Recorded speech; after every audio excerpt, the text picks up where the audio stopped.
Oke, kita mulai dengan satu pertanyaan yang mungkin pernah kepikiran sama Anda.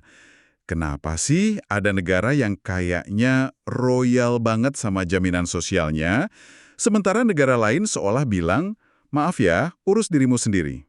Dan ini bukan beda tipis loh. Kalau kita lihat datanya, negara kayak Prancis sama Finlandia itu bisa menghabiskan lebih dari 30% dari seluruh ekonomi mereka, PDB-nya, buat tunjangan sosial. Wow, sepertiga ekonomi negara? Betul. Sementara di ujung lainnya ada Meksiko yang angkanya di bawah 8%. Jomplang banget. Nah, apa yang ada di balik jurang perbedaan itu? Anda sudah kasih kami setumpuk materi yang luar biasa, catatan kuliah, artikel, kutipan buku, dan misi kita hari ini adalah membongkar mesin pemikiran atau ya, ideologi di balik semua sistem kesejahteraan ini. Betul sekali. Kita akan telusuri gagasan-gagasan yang jadi fondasi cara pemerintah membantu warganya. Pertama, kita lihat dulu dua kutub yang selalu bertarung, individualisme lawan kolektivisme. Terus, kita akan bedah gimana para ahli coba bikin peta dari semua sistem ini, terutama lewat teori yang terkenal banget walau kontroversial dari Gösta S. Ping Anderson. Dan yang paling penting, kita akan lihat gimana ide-ide abstrak ini akhirnya mendarat di kehidupan nyata, mempengaruhi hal-hal kayak pekerjaan dan kesetaraan. Oke, kalau kita lihat catatan kuliah dari Dr. Oluwaseun, intinya ini soal pertarungan klasik kiri dan kanan kan? Selalu soal itu ya? Selalu soal itu. Sederhananya gini, kubu kiri, kaum sosial demokrat, sosialis, mereka percaya kalau pemerintah itu punya peran besar dan kewajiban untuk mendukung warganya. Ini semacam kontrak sosial. Warga bayar pajak, negara menyediakan jaring pengaman? Tepat. Sementara kubu kanan liberal klasik, neoliberal justru sebaliknya. Campur tangan pemerintah harus seminimal mungkin. Biarkan individu bebas, ambil risiko, urus diri sendiri. Oke. Nah, dari sini kita bisa lihat ada dua pemahaman yang beda banget soal apa itu kebebasan. Ada seorang filsuf, Isaiah Berlin, yang membaginya jadi dua. Kubu kanan atau liberalisme itu sangat percaya sama apa yang dia sebut kebebasan negatif. Kebebasan negatif. Maksudnya kebebasan dari sesuatu gitu. Persis, kebebasan dari campur tangan. Pemerintah jangan menghalangi jalanmu, jangan banyak aturan, jangan ada pajak yang mencekik. Biarkan individu dan pasar bergerak sebebas-bebasnya. Ini kan ruh pemikirannya Adam Smith dengan tangan tak terlihatnya itu? Ah, iya. Ide kalau semua orang egois mengejar kepentingannya sendiri, secara ajaib hasilnya justru yang terbaik buat masyarakat luas. Benar, dan buah dari pemikiran ini adalah pendekatan laissez-faire. Pajak rendah, negara kesejahteraan yang kurus kering. Semangatnya itu pas banget sama judul buku klasik dari Samuel Smiles, Self-Help, Bantu Dirimu Sendiri. Oke, itu satu sisi. Terus sisi sebaliknya gimana? Kalau kebebasan bukan cuma bebas dari, lalu bebas untuk apa dong? Nah, itu dia inti dari kebebasan positif yang dianut demokrasi sosial. Ini bukan soal bebas dari halangan, tapi punya kemampuan untuk bertindak. Logikanya gini deh, apa gunanya Anda bebas mengejar mimpi jadi dokter kalau Anda nggak akan pernah bisa sekolah karena biayanya selangit? Masuk akal. Jadi kebebasan sejati itu butuh modal, butuh dukungan, kayak akses ke pendidikan dan kesehatan yang layak. Tanpa itu, kebebasan cuma jadi slogan kosong buat mereka yang nggak mampu. Tepat sekali. Dan untuk menyediakan modal atau dukungan inilah, intervensi pemerintah jadi bisa dibenarkan. Tentu, biayanya dari pajak yang lebih tinggi. Swedia itu contoh klasiknya. Pajak tinggi, tapi layanan publik dari penitipan anak sampai universitas hampir gratis dan berkualitas. Jadi ini dua filosofi yang benar-benar beda soal makna kebebasan. Oke, jadi ada spektrum ideologi dari kiri ke kanan, tapi dunia nyata kan pasti lebih berantakan dari itu. Saya penasaran, gimana para ahli mencoba bikin peta dari semua sistem yang beda-beda ini? Apa ada semacam kategori gitu yang bisa bantu kita? Ada, dan ini bagian yang seru. Salah satu pemikir awal yang coba memetakannya itu Richard Titmuss. Dia menawarkan dua model dasar yang sangat membantu. Yang pertama dia sebut model residual. Residual, kayak sisa gitu ya? Persis. Dalam model ini, negara kesejahteraan itu kayak pemadam kebakaran. Dia cuma datang kalau ada api, kalau ada krisis. Bantuan cuma diberikan sementara buat mereka yang paling miskin dan dianggap pantas. Dan itu pun setelah semua sumber lain kayak keluarga atau pasar kerja udah gagal total. Jadi ini pilihan terakhir banget ya? Betul-betul jaring pengaman paling bawah? Oke, Kalau itu kayak pemadam kebakaran, model satunya lagi kayak apa? Model satunya itu model institusional. Nah, kalau pakai analogi tadi, ini bukan pemadam kebakaran, tapi sistem sprinkler otomatis yang terpasang di seluruh gedung. Tujuannya bukan cuma madamin api, tapi mencegahnya dari awal dan melindungi semua orang, nggak peduli mereka di ruangan mana. Saya suka analogi itu. Artinya, kesejahteraan itu buat semua orang. Kebutuhan kayak sakit atau kehilangan pekerjaan dianggap sebagai bagian normal dari hidup, bukan aib atau kegagalan personal. Betul, jadi tunjangan anak misalnya diberikan ke semua keluarga, bukan cuma yang miskin. Nah, Titmus ini meletakkan fondasinya. Tapi yang benar-benar membangun sebuah kerangka raksasa yang mengubah cara kita melihat semua ini adalah sosiolog Denmark, Gösta Esping Andersen, lewat bukunya di tahun 1990. Dia memperkenalkan satu konsep kunci yang sangat kuat. Apa itu? Namanya dekomodifikasi. Kedengarannya rumit, tapi idenya sebenarnya sederhana. Coba jelaskan, saya siap. Oke, dekomodifikasi itu mengukur sejauh mana seseorang bisa hidup layak tanpa harus menjual tenaganya di pasar. Dengan kata lain, seberapa besar negara melindungi Anda dari keharusan untuk kerja apapun kondisinya, cuma demi bertahan hidup. Tunggu, coba saya cerna. Jadi ini kayak tes anti panik. Kalau saya dipecat besok, seberapa panik saya harus cari kerja baru dalam 24 jam ke depan? Kalau di negara dengan dekomodifikasi tinggi, saya bisa sedikit lebih tenang karena ada tunjangan pengangguran yang layak dan asuransi kesehatan yang ditanggung negara. Gitu bukan? Analogi yang bagus sekali, tepat seperti itu. Tes anti panik itu mengukur seberapa besar negara melindungi Anda dari paksaan pasar.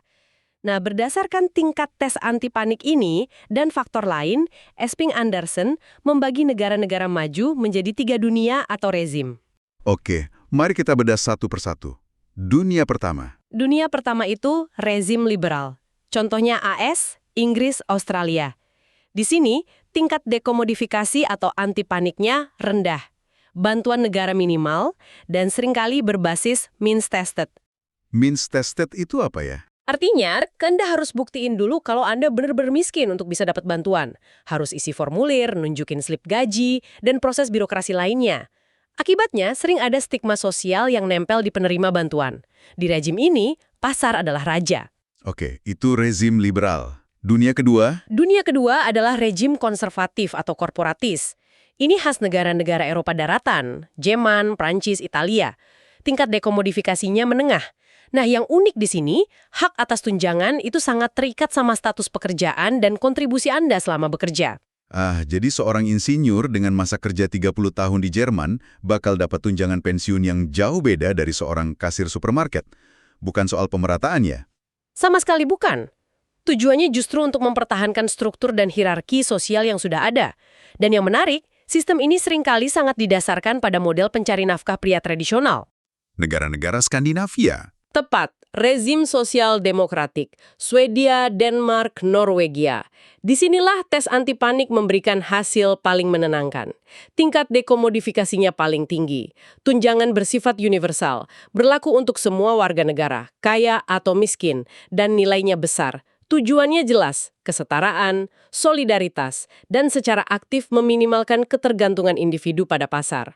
Tunggu sebentar, ini menarik. Jadi, kalau kita lihat berita soal perdebatan sengit tentang sistem kesehatan di Amerika, yang rezim liberal, versus Swedia, rezim sosial demokratik, akarnya benar-benar dari filosofi dekomodifikasi yang beda ini ya. Yang satu mau pasar yang ngatur, yang satu mau negara yang jamin. Persis, perdebatan kebijakan itu ya sebenarnya pertarungan ideologi yang mendasar ini. Tapi 3 kategori ini rasanya kok terlalu rapi ya untuk dunia yang begitu berantakan. Pasti ada kritik kan? Artikel dari Claire Bamra yang Anda berikan kayaknya menyoroti ini deh. Tentu saja. Model Esping Andersen ini meskipun brilian, langsung jadi sasaran kritik. Kritik pertama itu soal keterbatasan geografis. Analisisnya kan cuma mencakup 18 negara kaya anggota OECD. OECD itu semacam klub eksklusif negara-negara maju di dunia kan? Betul, jadi analisisnya mengabaikan hampir seluruh belahan dunia lainnya. Para peneliti kemudian nemuin pola-pola baru. Misalnya, ada yang disebut model Eropa Selatan, Spanyol, Yunani. Sistem mereka dianggap belum matang, terfragmentasi, dan yang paling penting, sangat bergantung pada keluarga sebagai jaring pengaman utama. Nenek atau paman jadi BPJS-nya gitu ya? Bisa dibilang begitu. Terus ada juga yang mengidentifikasi model Konfusionis di Asia Timur kayak Korea Selatan. Ciri-cirinya, campur tangan negara rendah, etos kerja super kuat, dan lagi-lagi keluarga jadi benteng pertahanan sosial yang fundamental. Kritik besar lainnya yang saya baca di materi itu soal model ini buta gender.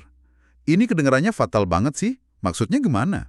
Fatal sekali, analisis asli Esping Andersen itu hampir nggak nyinggung sama sekali peran perempuan dan pekerjaan domestik tak berbayar di rumah.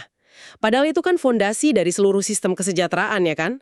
Nah ini kemudian memunculkan konsep tandingan yang disebut defamilialisasi. Oke, ini istilah baru lagi. Dekomodifikasi, sekarang defamilialisasi. Artinya apa? Defamilialisasi itu ngukur sejauh mana kebijakan negara memungkinkan seseorang, terutama perempuan, untuk mandiri secara ekonomi dari keluarganya. Pertanyaannya jadi, apakah negara nyediain penitipan anak yang terjangkau biar ibu bisa kerja? Apakah tunjangan dikasih langsung ke individu, bukan ke kepala keluarga? Ini dimensi yang sama sekali dilewatkan. Dan ada satu lagi kritik yang menurut saya tajam banget. Gagasan tentang ilusi rejim yang seragam. Esping Andersen kan terlalu fokus ke transfer tunai, pensiun, tunjangan pengangguran. Tapi gimana dengan layanan kayak kesehatan dan pendidikan? Ini poin krusial. Bisa jadi ada negara yang tunjangan tunainya nggak seberapa, tapi layanan kesehatan dan pendidikannya gratis dan kelas dunia. Sebaliknya, ada negara yang royal dengan uang tunai tapi layanan publiknya bobrok. Ini membuktikan satu negara nggak selalu punya satu logika kesejahteraan yang sama di semua sektor. Peta tiga dunia itu ternyata terlalu sederhana. Oke, model-model tadi kan rasanya teknis banget ya. Liberal, konservatif. Tapi di balik semua itu, materi dari Deacon dan Carr sepertinya ingin mengingatkan kita kalau ada unsur manusianya kan, tentang sesuatu yang lebih dalam, kayak altruisme. Nah, itu dia. Kita balik lagi ke Richard Titmuss. Baginya, tujuan negara kesejahteraan itu bukan sekedar bagi-bagi uang. Tujuan yang lebih luhur adalah memupuk rasa kepedulian dan komunitas. Dia percaya sistem yang dirancang dengan baik bisa melepaskan hasrat alami manusia untuk menolong. Contohnya yang paling terkenal itu soal donor darah kan, dari bukunya The Gift Relationship. Betul. Dia membandingkan sistem transfusi darah di Inggris yang murni berbasis donor sukarela tanpa bayaran dengan sistem di AS saat itu, yang sebagian besar komersial, orang dibayar untuk donor darah. Dan hasilnya? Hasilnya mengejutkan. Titmuss menemukan bahwa darah dari hadiah sukarela di Inggris secara signifikan lebih aman, lebih sedikit kasus penularan hepatitis, dan pasokannya lebih bisa diandalkan. Bagi Titmuss ini bukti telak. Institusi yang universal dan non-diskriminatif, kayak NHS di Inggris, bisa menciptakan lingkungan di mana altruisme tumbuh subur. Pasar justru bisa merusak dorongan mulia itu. Dia bahkan cerita pengalaman pribadinya yang sangat menyentuh saat menjalani pengobatan kanker. Dia duduk di ruang tunggu yang sama dengan beragam orang, termasuk seorang pemuda dari Trinidad. Kadang dia yang dipanggil duluan, kadang pemuda itu. Yang menentukan antrian, tulisnya, cuma keanehan lalu lintas London, bukan ras atau status sosial. Itulah inti visinya. Kesejahteraan yang menyatukan, bukan yang memberi label dan memecah belah. Tapi ini memunculkan pertanyaan yang sulit. Kalau sistemnya universal dan tanpa syarat, gimana dengan perilaku individu? Gimana dengan orang yang mungkin aja menyalahgunakannya? Tentu ada, dan disinilah ceritanya jadi rumit. Titmuss sendiri nggak naif, dia mengakui adanya kelompok masalah sosial dan perlunya menghindari kebijakan yang bikin orang malas. Masalahnya, menurut Deacon dan Carr, para pengikutnya jadi jauh lebih kaku. Maksudnya kaku gimana? Mereka jadi sangat fokus pada ketidaksetaraan struktural, bahwa kemiskinan itu murni salah sistem, sampai-sampai mereka jadi alergi membahas faktor perilaku individu sama sekali. Ada ketakutan besar kalau membahas pilihan atau tanggung jawab pribadi, itu sama saja dengan menyalahkan korban atau blaming the victim. Saya bisa ngerti kekhawatiran itu, tapi apa dampaknya? Dampaknya, menurut para penulis, adalah terciptanya kekosongan intelektual. Karena kubu Titmuss menolak membahas isu agensi atau pilihan individu, mereka secara nggak sengaja membuka pintu lebar-lebar bagi argumen kaum konservatif di tahun 80-an. Tiba-tiba, seluruh perdebatan publik didominasi narasi tentang ketergantungan pada kesejahteraan. Ini dilema yang patut Anda renungkan. Jadi, setelah menelusuri semua ini, apa ya kesimpulan besarnya? Kita mulai dari pertarungan ideologi, antara kebebasan dari halangan dan kebebasan untuk bertindak. Lalu kita lihat upaya para ahli memetakan sistem ini, terutama model tiga dunianya Esping-Andersen, sebuah model yang sangat berguna, tapi akhirnya kita sadari terlalu sederhana. Dunia nyata lebih kaya, dengan peran geografi, gender, dan beda krusial antara bantuan tunai dan layanan. Dan kita diakhiri dengan perenungan indah dari Titmus bahwa kesejahteraan bukan sekedar soal ekonomi, tapi bisa jadi sarana untuk memupuk sisi terbaik dari kemanusiaan kita, yaitu altruisme. Dan memahami semua ideologi ini membantu Anda membaca apa yang ada di balik berita. Saat ada politisi debat soal reformasi BPJS atau program bantuan sosial, mereka sebenarnya sedang berdebat tentang pertanyaan-pertanyaan mendasar ini. Apa sih peran negara? Seberapa besar kewajiban kita satu sama lain? Sebagai penutup, kami ingin meninggalkan Anda dengan satu pemikiran terakhir. Ini datang langsung dari Esping-Andersen sendiri. Dia berargumen bahwa rezim kesejahteraan ini bukan cuma merespons perubahan ekonomi, tapi secara aktif menciptakan masa depan yang berbeda. Dia mengidentifikasi 3 jalur pasca industri yang mungkin ditempuh, yang dibentuk oleh pilihan rezim kesejahteraan mereka. Pertama, ada jalur Swedia, yang menciptakan ledakan pekerjaan di sektor layanan sosial yang didanai negara, yang banyak diisi perempuan. Kedua, jalur Jerman, yang merespon hilangnya pabrik-pabrik dengan mendorong para pekerja untuk pensiun dini. Ini menciptakan jurang antara pekerja inti yang produktif dan populasi besar di luar angkatan kerja. Dan ketiga, ada jalur Amerika, yang menciptakan polarisasi pasar kerja. Di satu sisi ada pekerjaan profesional bergaji super tinggi, di sisi lain ada ledakan pekerjaan di sektor jasa bergaji sangat rendah yang kadang disebut junk jobs. 3 jalur, 3 masa depan yang sangat berbeda. Jadi, pertanyaannya untuk Anda renungkan adalah, saat Anda melihat negara Anda sendiri, sepertinya ia sedang menuju jalur yang mana? Dan apa yang diungkapkan oleh ideologi di balik sistem kesejahteraannya tentang masyarakat seperti apa yang sedang kita bangun untuk masa depan?